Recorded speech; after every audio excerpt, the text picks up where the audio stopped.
Commander Jake Morrison sat in the dark corner of Murphy's bar on Epsilon Station. The place smelled like cheap beer and old sweat. Metal tables filled the room, and soldiers from different ships drank and talked loudly about their battles against the alien enemy called the Zephyrians. Jake held his third glass of whiskey. The brown liquid burned his throat, but he did not care.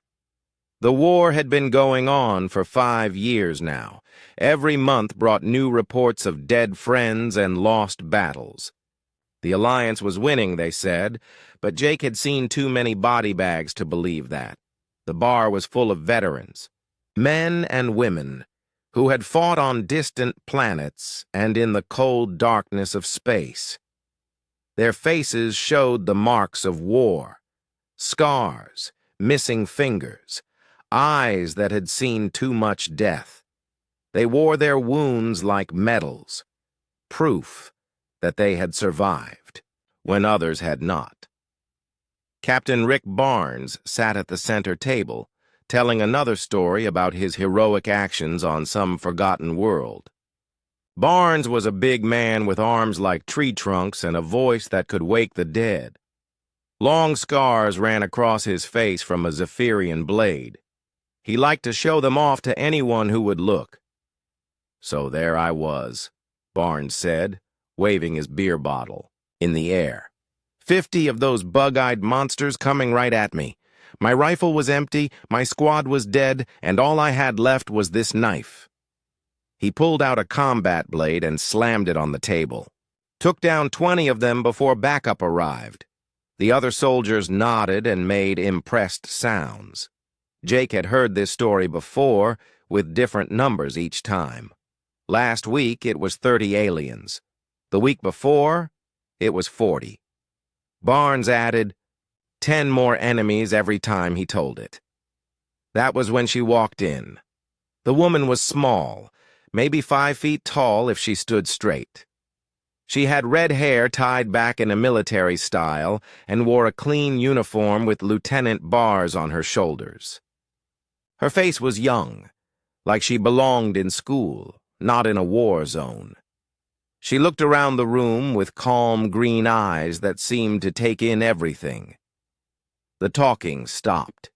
Every soldier in the bar turned to stare at the newcomer. She walked to the bar counter without looking at anyone and sat down on a metal stool. Her movements were quiet and sure, like a cat walking on soft ground. "Hey there, sweetheart," Barnes called out with a nasty grin. "You lost? The tourist deck is 3 levels up." Some of the soldiers laughed. The woman did not turn around. She raised her hand to get the bartender's attention. "1 beer, please," she said. Her voice was soft but clear. Barnes stood up from his table, his chair scraping against the metal floor. "I'm talking to you, little girl. What's your name?" "Lieutenant Lisa Kane," she said, still facing the bar. "Kane?" Barnes laughed louder. "Wait, I know that name. You're the one who claims she killed 30 Zephyrians by herself on Kepler 442, right?" Now Lisa turned around. She looked at Barnes with those calm green eyes. 37, she said. The laughter that followed was loud and mean. Jake found himself smiling despite feeling uncomfortable. The woman looked like she had never held a weapon, let alone killed dozens of alien soldiers in battle. 37! Barnes slapped his knee. "That's rich.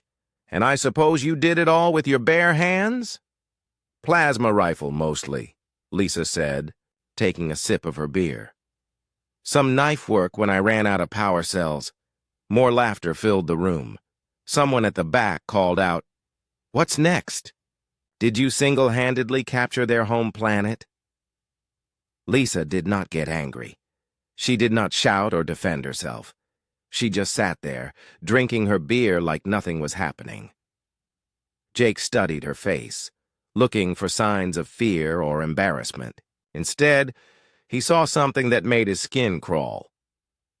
She looked tired, bone-deep tired, like someone who had seen too much and done things she could never forget. "You know what, sweetheart?" Barnes walked over to the bar, his boots heavy on the metal floor. "I've been fighting these bugs for 3 years. Lost half my platoon on Titan Prime. My best friend died in my arms on the retreat from New Moscow. And you want me to believe some little princess from Earth has a higher kill count than seasoned warriors like us?" Lisa finished her beer and set the empty bottle down gently. She reached into her jacket pocket and pulled out a small black device, a thumb drive, the kind used to store computer files. She placed it on the bar counter next to her empty bottle. "Start with folder 1, she said. Then she stood up and walked toward the door. Every eye in the room followed her. She moved like water, smooth and quiet. Just before she reached the exit, she stopped and looked back at the room full of staring soldiers. "The files are all there," she said. "Mission reports, video recordings, witness statements, everything." And then she was gone. Jake stared at the thumb drive sitting on the bar counter. The black device seemed too small to contain anything important.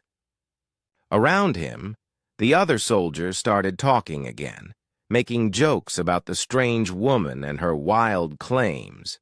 But Barnes was not laughing anymore. He was looking at the thumb drive with a frown on his scarred face.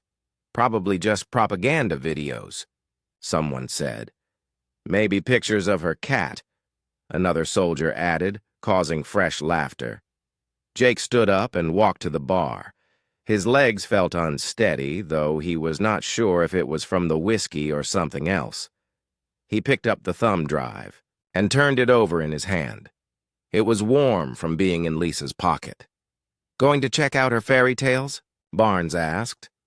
Jake looked at the big captain. "Maybe," he said. "What's the harm?" Barnes shrugged. "Waste of time if you ask me, but knock yourself out." Jake put the thumb drive in his pocket and left the bar. As he walked through the station's corridors toward his quarters, he could not stop thinking about Lisa Kane's eyes. They were the eyes of someone who had killed before, many times. Jake Morrison sat at his desk in his small quarters aboard Epsilon Station. The thumb drive felt heavy in his hand, though it weighed almost nothing. He had been staring at it for 10 minutes, unsure if he wanted to see what was inside. His room was basic military issue: a narrow bed, a metal desk, and a chair. Pictures of his family back on Earth hung on the wall. His sister's wedding, his parents at their farm, his nephew's first birthday. Normal people living normal lives while he fought aliens in the darkness between stars. Jake plugged the thumb drive into his portable computer. The screen lit up with a list of folders, each one labeled with numbers and dates. Folder 001 was at the top. The date showed it was from 3 years ago. He clicked on it. Inside were several files: mission reports, tactical analysis, medical records, and something labeled helmet cam footage. Jake opened the mission report first. It was written in standard military language, dry and factual.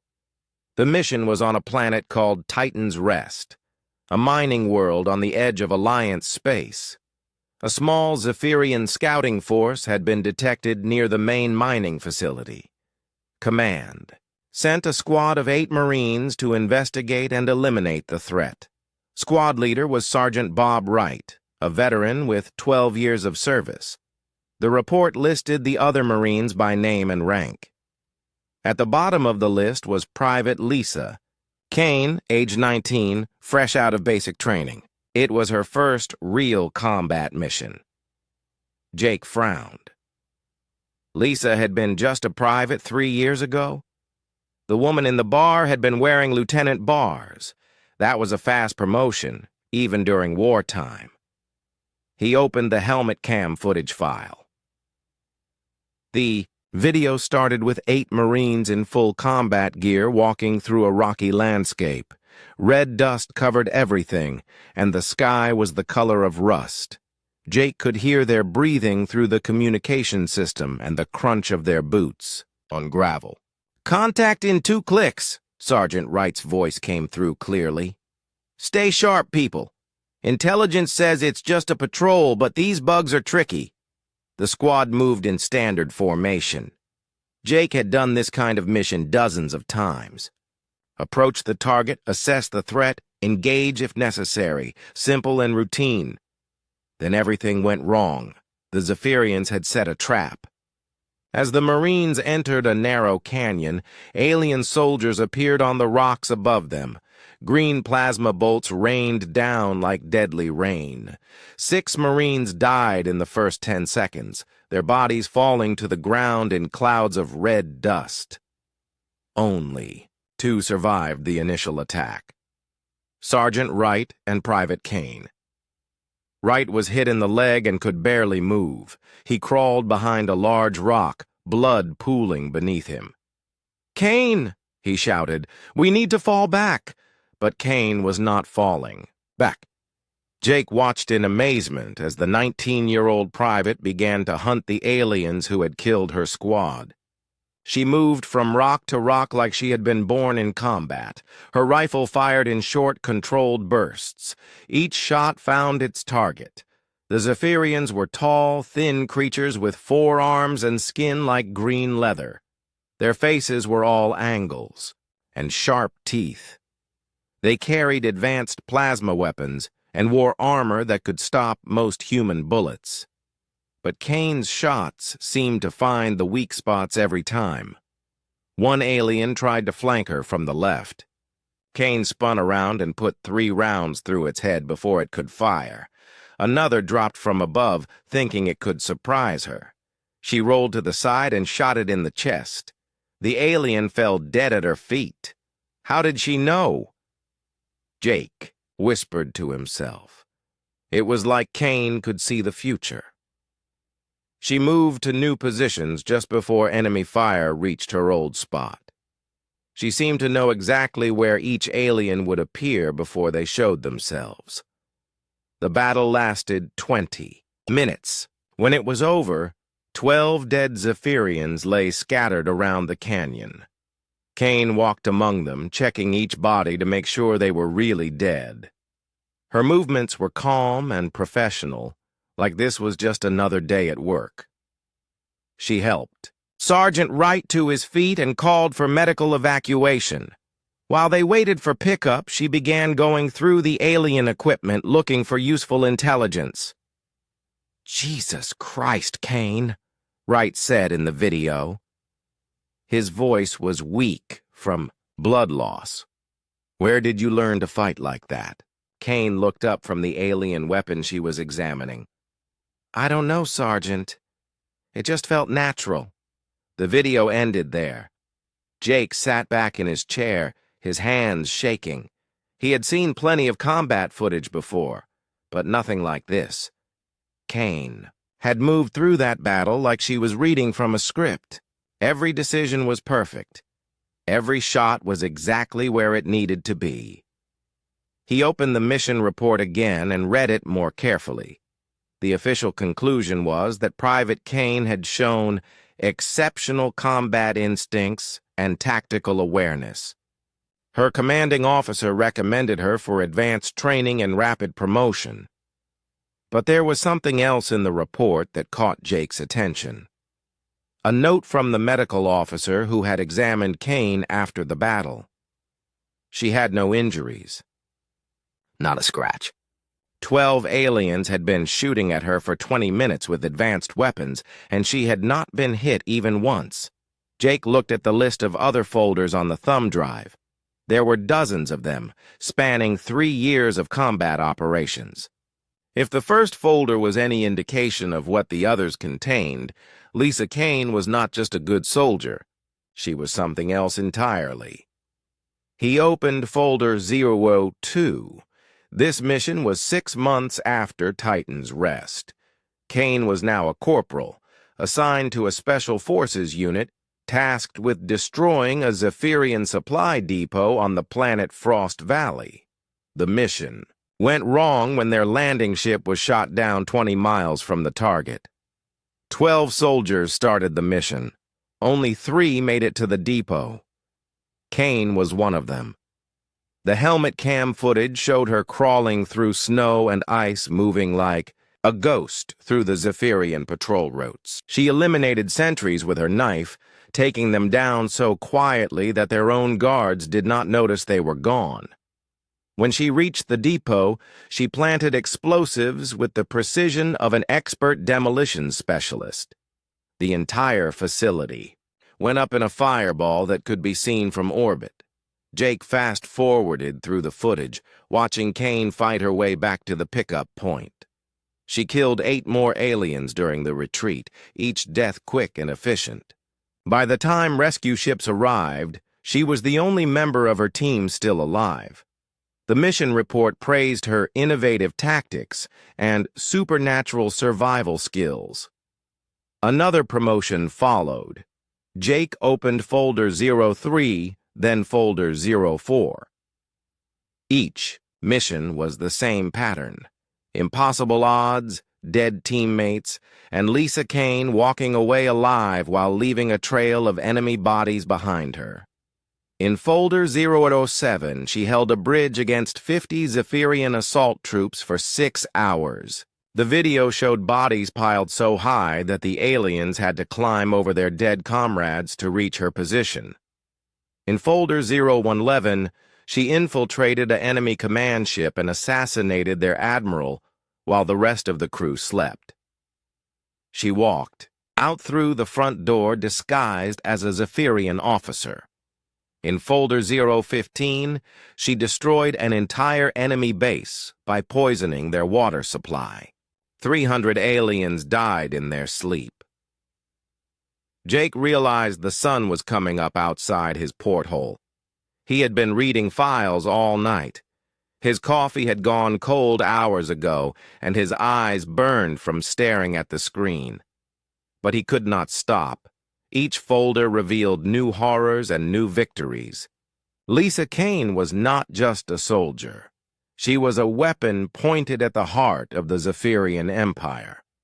And somehow, she had been doing this for 3 years without anyone noticing. Jake looked at the timestamp on the last folder he had opened. It was from just 2 weeks ago. Whatever Lisa Kane was doing, she was still doing it. He saved the files to his personal storage and removed the thumb drive. Outside his window, Epsilon Station continued its slow rotation, and normal people went about their normal jobs. None of them knew that a small woman with red hair had been fighting a secret war in the shadows, killing aliens by the hundreds while the regular military took credit for the victories. Jake lay down on his bed, but he knew sleep would not come. Every time he closed his eyes, he saw Lisa Kane moving through those battlefields like death itself. Calm, quiet, and absolutely unstoppable. Tomorrow he would find her and ask questions. He needed to understand what she really was, and why she had given him the thumb drive. But deep down, he already knew the answer would change everything he thought he knew about the war. Jake Morrison could not focus on his regular duties. For 3 days, he had been going through the files on Lisa Kane's thumb drive during every free moment. Each folder revealed another impossible mission, another situation where one small woman had faced overwhelming odds and won. He sat in the station's mess hall, picking at his breakfast while the thumb drive felt like a burning coal in his pocket. Around him, other officers discussed supply reports and duty rosters. Normal military business. They had no idea that someone on their own station had been single-handedly changing the course of the war. Lieutenant Danny Park sat across from him, talking about his upcoming transfer to the cruiser Phoenix. Danny was a good officer, competent and reliable. He had served with distinction in several battles, and earned his promotions through hard work and steady performance. "You look terrible, Jake," Danny said. "When's the last time you slept?" Jake rubbed his eyes. They felt like sandpaper. "Been reading mission reports, research for my next assignment." "Must be some boring reports to keep you up all night." If only he knew, Jake thought. He excused himself and walked to his quarters. He had work to do.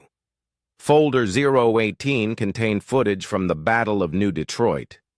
Jake had been there, serving aboard the destroyer Hampton during the fleet action. He remembered it as a hard-fought victory where Alliance forces had barely managed to break the Zephyrian siege. But Lisa Kane's files told a different story. While the main battle raged in space, Lisa had been inserted onto the planet's surface with a squad of 12 Marines. Their mission was to destroy a Zephyrian ground-based defense platform that was targeting Alliance ships. The mission went bad from the start. Their landing craft was shot down 10 miles from the target. Half the squad died in the crash. The survivors found themselves surrounded by enemy patrols with no way to call for help. Lisa took command when their sergeant was killed by sniper fire. She split the remaining Marines into 2 groups. One group would create a distraction on the east side of the enemy base. Lisa would attack from the west, alone. Jake watched the helmet cam footage with growing disbelief. Lisa moved through the enemy defenses like they were not there. She killed sentries with her bare hands, disarmed security systems she should not have known how to operate, and reached the defense platform's control center without triggering a single alarm. The platform was protected by 20 elite Zephyrian guards. Lisa killed them all in 6 minutes, but she did not just destroy the platform. She reprogrammed it to target Zephyrian ships instead of Alliance vessels. The enemy's own weapon system turned against them, destroying 4 cruisers and crippling their flagship. The Alliance fleet, suddenly free from ground-based fire, pressed their attack and won the battle. In the official reports, the victory was credited to Admiral Brown's brilliant tactical planning. No mention was made of the woman who had actually made it possible. Jake opened folder 021 and found files from the siege of Firebase Charlie. He had heard about this battle in the officers' mess. A small outpost had held against impossible odds for 3 days until reinforcements arrived. The defenders were hailed as heroes. Lisa Kane had been one of those defenders. The base was home to 50 Alliance soldiers when 2,000 Zephyrian troops attacked. The commanding officer was killed in the first hour. The senior sergeant died in the second. By the third hour, only 30 humans were still alive, and they were running out of ammunition. That was when Lisa Kane stepped forward and took command. She reorganized the defense, repositioned the remaining soldiers, and began what could only be described as a systematic slaughter of the attacking forces. The helmet cam footage showed her moving through the enemy lines at night, killing officers and destroying equipment. When the Zephyrians tried to use their heavy weapons, Lisa had already sabotaged them. When they attempted coordinated attacks, she had eliminated their communication systems. When they brought up reinforcements, she had mined the roads they needed to use. By the time Alliance reinforcements arrived, the Zephyrian attack had collapsed. 800 enemy soldiers lay dead around the small base. The 30 surviving defenders were found in good health with plenty of supplies. The official report praised the heroic defense and exceptional leadership under fire. The base commander, who had died in the first hour, received a posthumous Medal for Valor. Lisa Kane was mentioned once as a capable non-commissioned officer who assisted in the defense.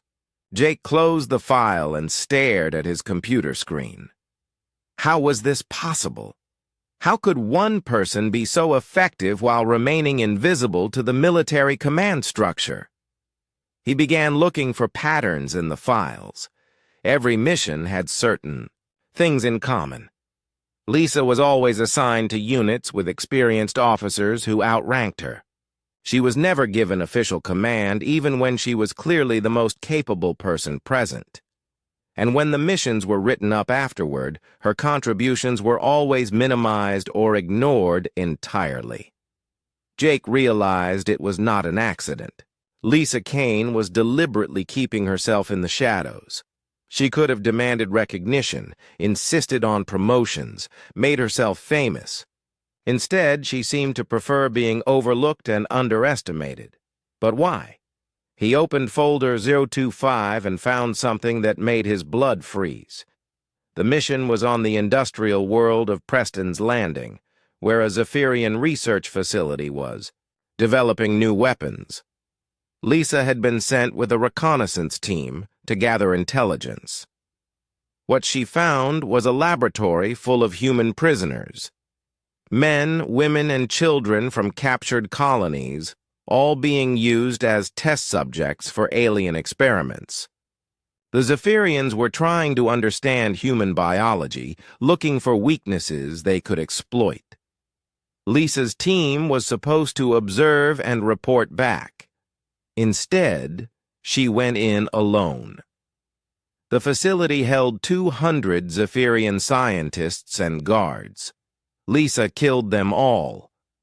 But it was not just killing. The footage showed her moving through the laboratory with cold efficiency, documenting everything she found. She recorded the experiments, copied the research data, and freed the prisoners. Then she destroyed the facility so completely that not even the foundation remained.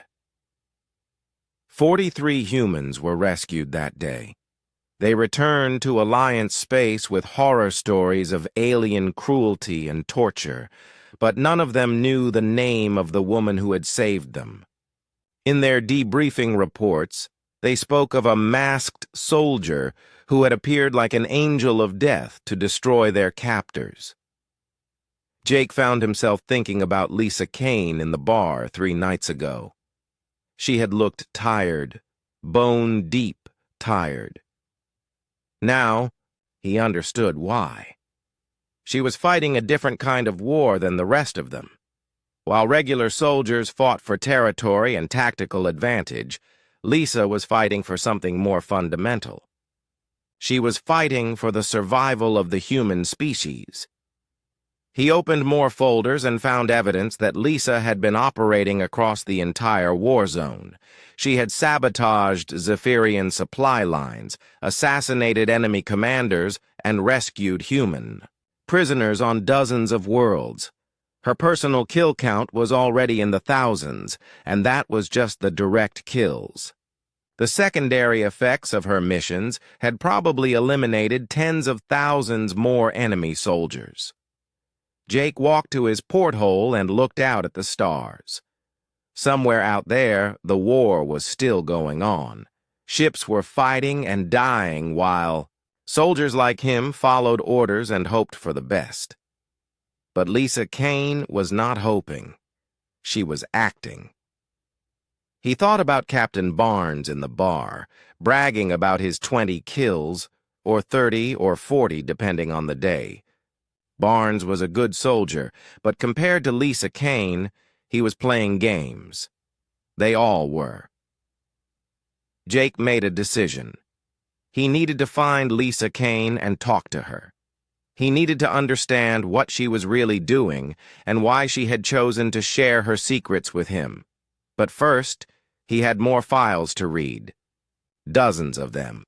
Each one promised to reveal new horrors and new miracles performed by a small woman with red hair who moved through the war like a force of nature. Jake sat back down at his computer and opened folder 026. Outside his quarters, Epsilon Station continued its routine operations, normal people doing normal jobs. None of them knew that their survival might depend on the actions of someone they would never meet, someone who fought in the shadows while they slept safely in their beds. The war was bigger than Jake had imagined, and Lisa Kane was fighting most of it alone. Jake Morrison found Lisa Kane in the station's observation deck at 0300 hours. The huge viewing window showed the endless black of space, dotted with distant stars. She sat alone on a metal bench, still and quiet like a statue. Her uniform was clean and pressed, but Jake could see the tiredness in her shoulders. "Commander Morrison," she said without turning around. "I wondered when you would find me." Jake sat down beside her, leaving space between them. "I've been reading your files for a week now. I'm up to folder 32. "And what do you think?" "I think you're the most dangerous person I've ever met," Jake said honestly. "I also think you might be the most important."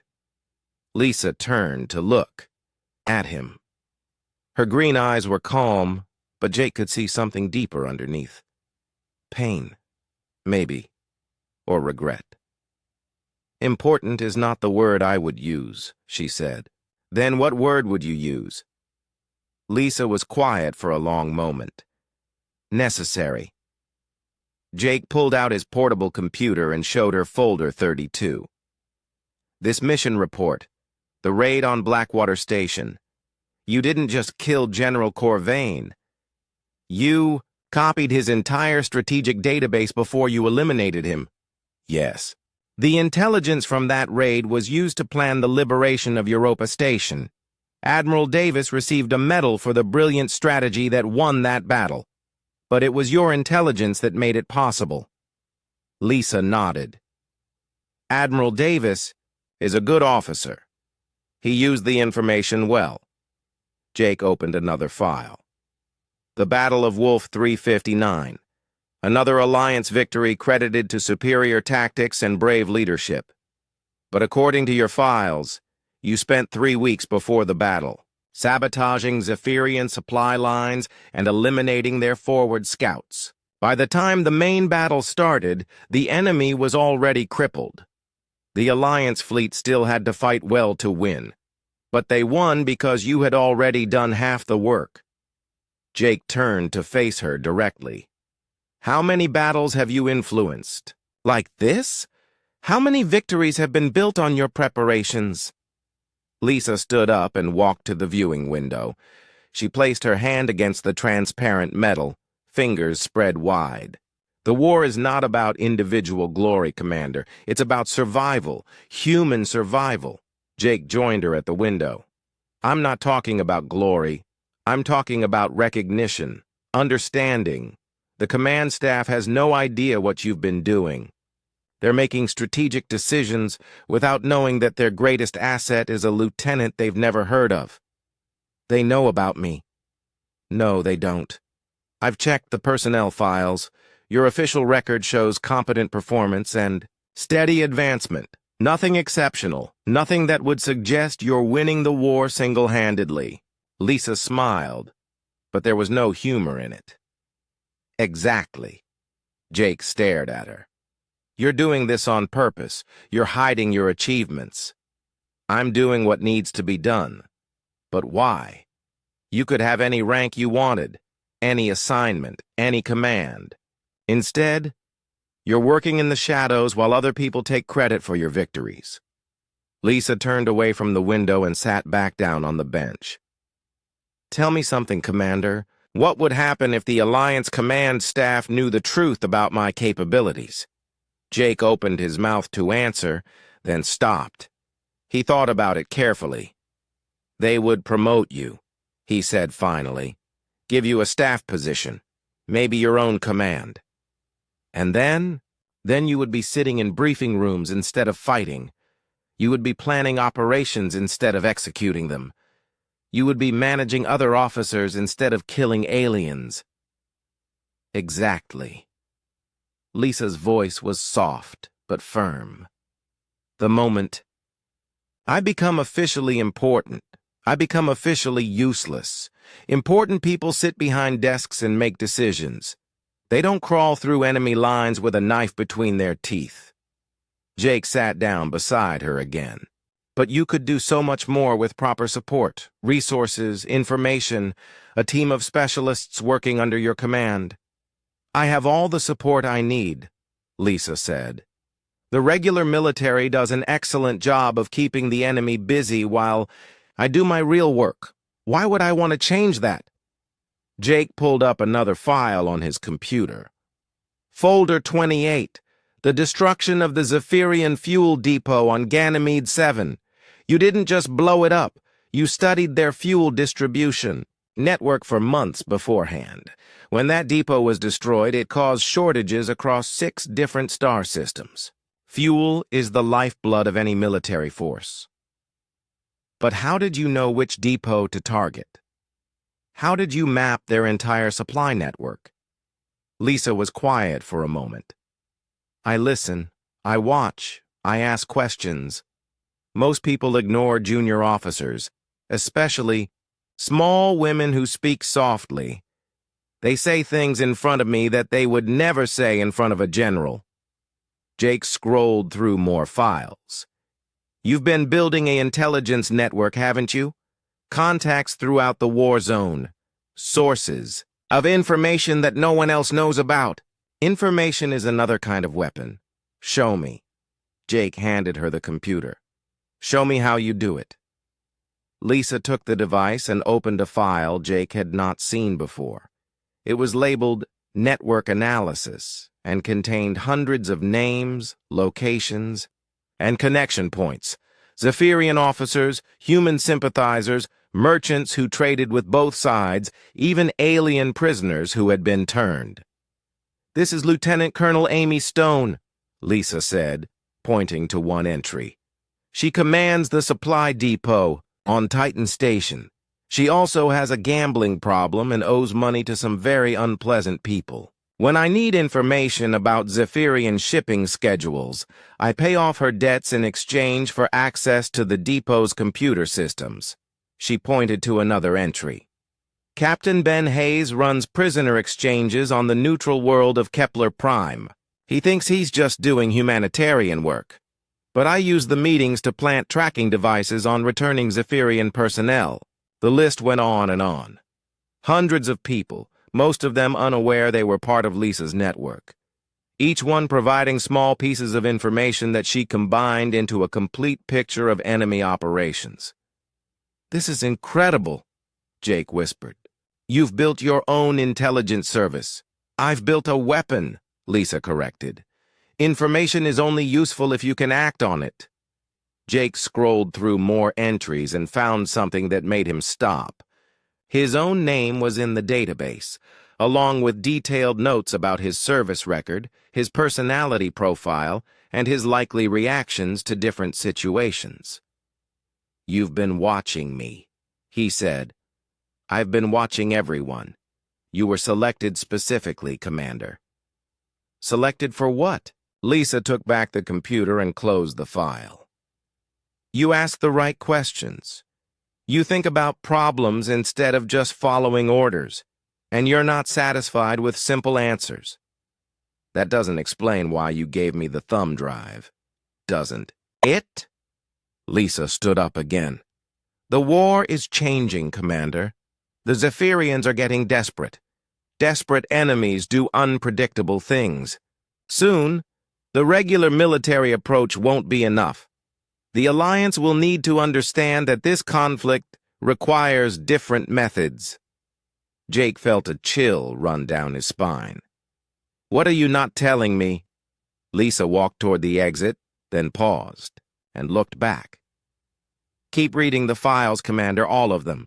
When you're finished, you'll understand what's coming, and you'll know why I need someone like you to help prepare for it. She left him alone in the observation deck, surrounded by stars and questions. Jake looked down at his computer and saw dozens of files he had not opened yet. Each one promised new revelations about the war and the woman who was fighting it in the shadows. He opened folder 33 and began to read. Outside the viewing window, the universe continued its ancient dance. unaware that the fate of humanity might depend on the actions of one small woman who moved through the darkness like death itself. Jake was beginning to understand that Lisa Kane was not just a soldier. She was an architect of victory, building triumph from the shadows while others took credit for her work, but she was also preparing for something bigger, something that would require more than one person working alone. Whatever was coming, Lisa Kane had chosen him to be part of it. Jake was not sure if that was an honor or a curse. Jake Morrison spent the next 2 weeks seeking out Lisa Kane whenever their duties allowed. He found her in the station's training rooms at odd hours, practicing combat moves that seemed to flow like water. He discovered her in the technical sections, studying alien equipment that most humans could not even identify. Sometimes he caught her in quiet corners, staring at nothing while her mind worked on problems he could not imagine. Each conversation revealed new depths to her invisible war. Lisa did not just fight battles, she orchestrated them. She did not just gather intelligence, she shaped it into weapons more deadly than any plasma rifle. And she carried the weight of every decision, every death, every victory that came from her hidden actions. "You're different from the other officers," Lisa said one evening as they sat in an empty conference room. Reports and data tablets covered the table between them. "Most people want simple answers. You want to understand the whole picture." Jake looked at the scattered documents. Each one represented another piece of Lisa's network, another thread in the web she had woven across the war zone. "How do you keep track of it all? The connections, the operations, the consequences?" Lisa pointed to her temple. "Practice. When you're responsible for everything, you learn to remember everything." "But that's just it," Jake said. "You're not responsible for everything. There are generals and admirals making strategic decisions, politicians setting policy, thousands of officers executing orders. Why do you act like the entire war depends on you?" Lisa was quiet for a long moment. She picked up one of the data tablets and scrolled through a list of casualties from the most recent battle at Proxima Station. Human names filled the screen, each one representing a life lost in the fighting. 347 Alliance personnel died at Proxima, she said. "The battle was considered a victory because we achieved our primary objective and inflicted heavier losses on the enemy." "That's standard military calculus," Jake replied.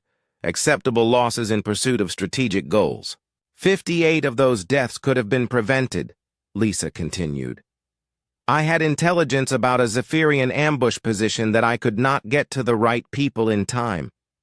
39 more died because their equipment failed in ways I had predicted but could not warn them about. 21 others were killed by enemy weapons that I knew how to counter but had not shared the information widely enough." Jake felt his stomach tighten. "You can't blame yourself for every casualty in the war." "I don't blame myself," Lisa said. "I learn from them. Every death teaches me something about what I need to do better next time." She put down the tablet and pulled out another device. This one showed a real-time map of Alliance positions across 3 star systems. Hundreds of ships and bases were marked with different colors and symbols. To most people, it would look like random data. To Lisa, it was a living picture of the war. "Right now, the destroyer Hampton is moving through the Vega system," she said, pointing to a blue dot on the display. "In 6 hours, it will encounter a Zephyrian patrol that Command doesn't know about. The Hampton will win the fight, but they'll lose 12 crew members because their captain doesn't know the enemy has upgraded their weapons." "How do you know that?" "I have a contact on the Zephyrian supply ship that delivered those weapons. The information reached me yesterday, but there's no way to warn the Hampton without revealing my source." Lisa's voice was matter-of-fact, but Jake could see the tension in her shoulders. So 12 people will die, and I'll add their names to my list of things to do better. Jake stared at the display. This is impossible. No one person can track this much information, make this many connections, prevent this many deaths. You're trying to fight the entire war by yourself. Someone has to. Lisa zoomed in on another section of the map. The regular command structure is good at big-picture strategy. They can move fleets and coordinate major operations, but they miss the details, the small things that add up to victory or defeat. So you handle the details. I handle everything. They miss. Lisa switched to another display, this one showing enemy troop movements on 17 different worlds. The Zephyrians are not just trying to win battles, Commander. They're trying to understand us. Every engagement teaches them something about human tactics, human psychology, human weaknesses.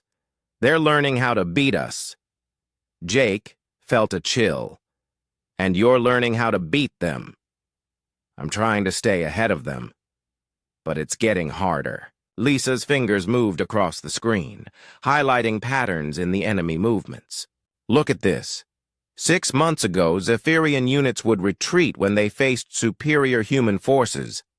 Now they fight to the death, even when retreat would be tactically sound. They're changing their behavior based on what they've learned about our psychological responses to heavy casualties. You're saying they're adapting to us faster than we're adapting to them. Lisa closed the display and looked directly at Jake. That's why I gave you the thumb drive. The war is entering a new phase, and the Alliance needs to understand what we're really fighting. Jake leaned back in his chair. What aren't you telling me? Lisa stood up and walked to the room's small porthole. Outside, the stars looked cold and distant. The Zephyrians have been testing us, Commander. Every battle, every engagement, every victory and defeat has been part of a larger experiment. They've been measuring our capabilities, our responses, our limits. Testing us for what? For their real offensive. Lisa turned back to face him. Everything we've fought so far has been preliminary. Scout forces and advance units. The main Zephyrian war machine hasn't even engaged yet. Jake felt his mouth go dry. How do you know this? Lisa walked back to the table and pulled out a data chip Jake had never seen before. She plugged it into the display, and new information filled the screen. Ship designs he didn't recognize. Weapons that looked far more advanced than anything the Alliance had encountered. Battle formations that suggested military thinking on a scale he had never imagined. I've been tracking their supply lines, their communication patterns, their resource allocation for 3 years, Lisa said. Everything points to a massive buildup in the core systems, ships, weapons, soldiers, all being prepared for something much larger than anything we've seen. Why haven't you reported this to command? I have, dozens of times. The reports get filed away or dismissed as speculation. Lisa's voice carried a note of frustration. Command sees the data, but they don't understand what it means. They're still thinking about this as a conventional war between equal opponents. And it's not. It's an extermination campaign. Lisa's words were quiet but firm. The Zephyrians aren't trying to defeat humanity, Commander. They're trying to eliminate us completely. Everything we've fought so far has been them learning how to do that efficiently. Jake stared at the alien ship designs on the screen. Some of them looked large enough to carry entire armies. Others bristled with weapons that could probably destroy planets. When? Soon. Months. Maybe weeks. Lisa closed the display and gathered up the scattered reports. The preliminary phase is almost complete. When they're satisfied with their data, They'll begin the real war. And when that happens, Lisa looked at him with those calm green eyes that had seen too much death. When that happens, the Alliance will need every advantage it can get, including advantages that Command doesn't want to acknowledge. Jake understood now why Lisa had remained in the shadows. Recognition would have meant oversight. Oversight would have meant limitations. And limitations would have meant failure when humanity needed her most. "What do you need from me?" he asked. "For now? Keep reading the files. Learn everything you can about how this war really works." Lisa headed for the door, then paused. "Soon, you'll need to help me convince Command that their assumptions about this conflict are wrong. That will require someone they trust, someone with rank and credibility. And you think that's me? I think you're the best option I have." Lisa's smile was tired but genuine. "The real war is coming, Commander. When it arrives, humanity will need every weapon it can find, including weapons that Command doesn't know it has." After she left, Jake sat alone in the conference room, surrounded by the evidence of Lisa Kane's invisible war. Outside the porthole, the stars continued their ancient dance, unaware that the fate of human civilization might soon hang in the balance. Jake was beginning to understand that he was not just reading about Lisa's past missions. He was being prepared for something much more important. Something that would require him to choose between following orders and saving humanity. The weight of that choice was already beginning to settle on his shoulders.